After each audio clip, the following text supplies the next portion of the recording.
Crazy, bro. Didn't you watch when Estevão played in the Club World Cup? 18-year-old kid, not yet officially wearing a Chelsea jersey, but already making our back line a mess. He scored at Sanchez's goal from a really tight angle. It bounced the ball onto the post and went in. I'm holding my breath, I swear.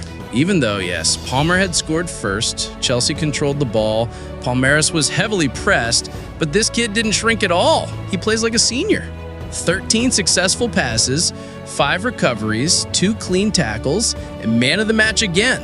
I thought, this kid is really scary. How come he got straight into the Maresca first team? And yes, that's his playing style, you know?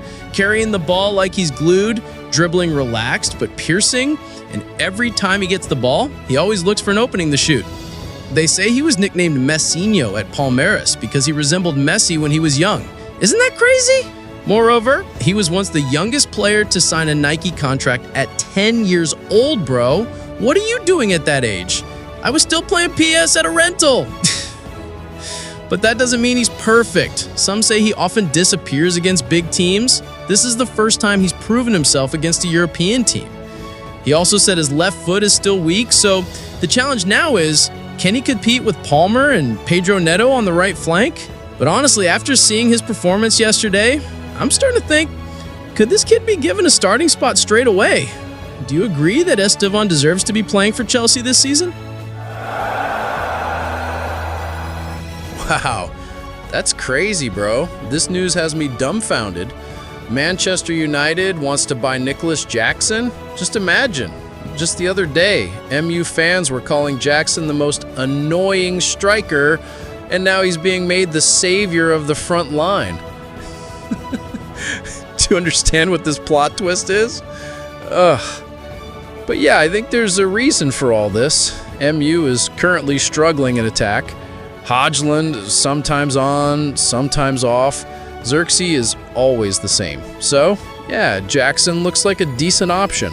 Moreover, Chelsea just bought 2 new strikers this summer, so maybe Jackson is starting to feel, will I still be using him next season? And from the information coming out, he's also thinking about his future. Not leaving immediately, but starting to weigh things up. But what's interesting, Chelsea has no intention of selling him, bro. They haven't opened the door at all to an offer. So if MU wants to be serious, they have to bring in big money or give a crazy deal. You know Todd Boehly, right? If it's not profitable, it won't be released. So the question now is, do you think it would be suitable for Jackson to move to MU? In terms of playing style, he likes to run behind the defense line. He can cover MU's weaknesses, which often get stuck in the penalty box. But on the other hand, sometimes Jackson's finishing makes you want to slam the remote. Crazy, bro. These Chelsea transfer rumors are getting more absurd every day. Now here's a new name linked to Stamford Bridge. Benjamin Sesko. Yes, that tall striker from Leipzig. Turns out Chelsea has been secretly eyeing him. Initially, Arsenal were in the lead, but when Leipzig asked for 90 million euros, they immediately backed off. They turned to Gyökeres. Well, that's where Chelsea immediately appeared. And do you know why they have the advantage? Because Leipzig apparently has a crush on Armando Broja.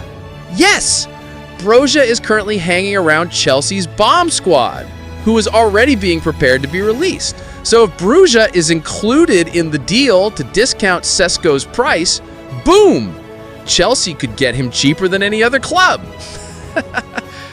But wait, this all depends on one important thing: Nicolas Jackson. After all, Chelsea already have 2 new strikers this summer, Joao Pedro and Liam Delap. So if Jackson leaves for Manchester United or another club, then Chelsea will go all out for Sesko. Let me think about it. Sesko is physically strong, has good finishing, and is still young, but is his playing style suited to Maresca's faster, shorter, and more technical system? And one more thing, imagine Broja becomes a trade point for Sesko. Do you agree if Chelsea signs Sesko and dumps Jackson and Broja at the same time? Bro, you must have thought Badiashile would leave this season, right? Especially since there was a lot of talk about Marseille being after him. But it turns out he's staying at Chelsea, man. I swear, this is one piece of news that makes Blues fans smile. When Chelsea lifted the Club World Cup trophy, that 3-0 victory against PSG, Badiashile didn't play, injured. And what makes me even more impressed, Maresca has given a strong signal. Badiashile will be a key part of his new project. Do you get what I mean? This player isn't just passing through, he's the foundation of the defense for next season. In fact, this season has been very up and down for him. Injuries, rotations, everything. But he still shows class. No fuss, no drama. He even said something like this: "I love this club, this city, the fans. I'll return all that faith on the pitch." Ha, this isn't just a player, bro. This is a potential legend, man. You must be thinking, are you sure he'll be a starter again? Well, in my opinion, if he's fit, he's perfectly capable of being the mainstay of Chelsea's back line. Especially with young players who are still uncertain, well, Badiashile is all about stability. Crazy, bro. Chelsea is making a fortune. After lifting the Club World Cup trophy against PSG, they're now really close to securing a new sponsor worth £100 million. Wait, let me repeat. £100 million. Haha, this isn't just a sponsorship. It's like selling a shirt but getting a gold bar too. So here's the story. Last season, Chelsea was really struggling to get a front of the jersey sponsor. Two big companies had already made offers, but they only made offers of $40 million. Chelsea thought, oh, wait a minute. And it turned out to be true, bro. Now, after they're back in the Champions League and World Champions, sponsors are lining up. Apparently, there are 7 to 10 global companies in a bidding war to get the front of the jersey slot for Chelsea jersey next season. And the numbers? Up to 60 to 100 million pounds. Just imagine, that's enough money to buy 2 new strikers plus Maresca's salary bonus for a full season.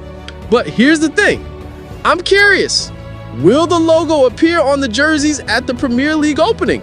Because the time is so tight. But from internal information, Chelsea is confident the new jerseys will be ready just in time for the season to start. You understand now why Chelsea waited? The timing is absolutely perfect.